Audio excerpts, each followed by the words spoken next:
This video is the first in my Deliberate Living series. It will also appear in the Green Ethics section. If you're the sort of mom or dad who buys Tostios or oat rings or whatever equivalent and hides them in the Cheerios box, congrats on not being taken in by marketing illusions that there's somehow a difference in products that you've always suspected came from the same factories anyway. For the sake of your children's economic well-being, if they're developing product loyalty already, please recycle that years-old Cheerios box and proudly display the less expensive alternative. Teach your children to be clever and critical thinkers about resources, not slaves to Madison Avenue. When World War II ended, highly trained specialists in crowd psychology, disinformation and propaganda, brainwashing and waking hypnosis were suddenly unemployed. Fortunately, US was in an economic boom. Marketing and advertising agencies acquired a lot of talent. The way US consumers were consuming changed rapidly. Almost everything you purchase, goods and services, can be quantified as cost per unit. If the quality is essentially equivalent, you should forget the non-considerations. What's your cost per gram, fluid ounce, liter, pound, serving, minute or hour, metric ton, delivery, standard ration, session, or tea bag? Before cell phone plans with unlimited long distance were common, phone companies selling long distance used to compete with heart-wrenchingly beautiful adverts. As a sensitive being, I've literally been brought to tears at 60-second mini dramas that were selling the idea that beautiful people experience wonderfully deep moments reliably because they chose the best phone company. I've cried, but it never made me switch a phone plan. You see, in a free market, which US mostly is, with a free press, which US so far still enjoys, it would be impossible to hide the fact from consumers for very long that a phone company has continuing technical issues or sucky customer service. When that news gets out, consumers hear and respond by choosing another option. Usually, the company then responds by fixing their issues and probably dropping their prices to get customers to return and woo new ones who maybe never heard about their previous quality issue. If you're buying long distance services, what's the cost per minute? That's all you need to know. The fact that you empathized with a human drama, or laughed at a prank, or shared some other human emotion by proxy in a commercial is a human motivator, but it's artificial and it's irrelevant. If a product is consistently the better value, the advert will probably say what the exact cost per unit is. Sometimes what seems like the better buy isn't. Take a cell phone plan, for example. If the standard plan has enough minutes or data for your needs, paying to upgrade to an unlimited plan for the sake of a sense of security, if it's only a few bucks more, maybe makes sense to you. If 20 pounds of potatoes were enough, would you upgrade to a ton for a mere $5 more? Would that also make you feel secure? Unused cell phone minutes or gigs of data wouldn't be a resource waste like 1,980 pounds of potatoes gone to root in your basement would be. But either way, you spent $5 you might have saved instead. The video I've inserted is the long version of a commercial I saw while incarcerated for 5 years. It's a great example of marketing, but not to me. I might be in a position to buy diamonds someday, but I can't picture spending much. I know there's symbology in diamonds, encouraged for years by De Beers and others who sell them, of course.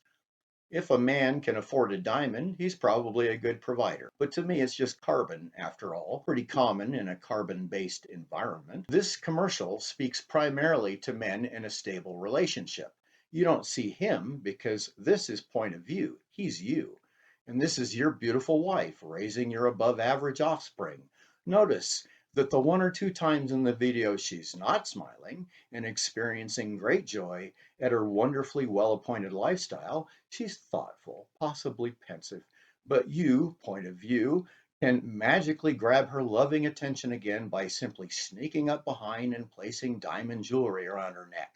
Now she's joyous once more, and everybody's always happy. Now stretch your imagination just a little. Imagine this beautiful wife of yours steaming mad at you. More about that in a minute. Every handsome man or gorgeous woman you found instantly attractive, in that moment, I can almost guarantee she or he was both paying attention to you and smiling. Who I find attractive may have been influenced by time aboard a warship before women were allowed and 5 years of incarceration. I'm drawn to educated, competent women, particularly journalists, educators, and competent leaders. I like strong women who know important stuff, who also aren't lunatics. Your ideals are, of course, different, but they were ingrained by your environment. The fact that a smiling person attracts us is neither accidental nor cultural. It's encoded into our brains. At some level, your logic center hopefully gets that traditional and conventional standards of beauty are less important than someone who, by smiling a lot, tells you at least three important data points.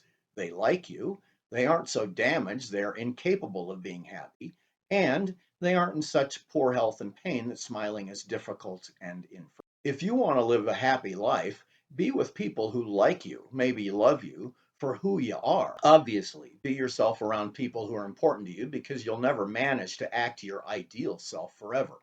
The first dating advice I recall was a high school chemistry teacher who told us guys, before you get too emotionally invested, take a look at her mother and ask yourself, would I want to be married to someone who looks like, and more importantly, behaves like her in 25 years? Because that's what the future might look like. Two other interrelated factors can be as important as the general disposition of your intended.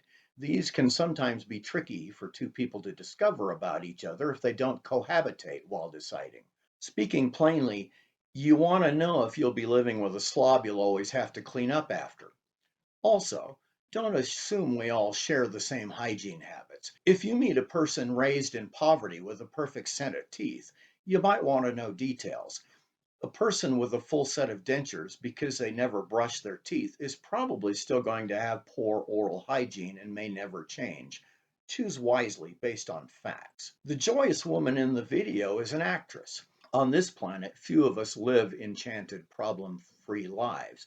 In affluent America, more citizens scratch for a living than live comfortably with their trust funds, money market accounts, and mutual funds.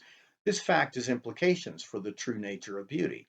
How is your intended mate at managing stressful situations? How does he or she act after a hard day of work? In real world situations, are they quick tempered and hold grudges, or slow to anger and easily forgiving and forgetting? In other words, how much time can you expect to see them smiling and therefore beautiful compared to snarling or grim? One last word about marketing. Politicians are a product too. The same geniuses who lead you to buy stuff you don't need, or the expensive but slightly inferior choice, use the same techniques of crowd psychology, brainwashing, and disinformation to invite you to purchase their product too. Sometimes they succeed wildly, even when it's well documented that their product performed poorly for the past 2 or 4 or 6 or more years. Almost any situation you encounter, which seems like it might call for critical thinking, is probably important enough, has short or long term consequences for you to practice critical thinking. Critical thinking in an environment in which the pertinent facts are known or can be known is the basis of living deliberately. The alternative, I guess, would be to live accidentally or haphazardly, or I don't know. That does not seem to lend towards survival. My name is Jim McGill, and I'm practicing to live in a gentle green era.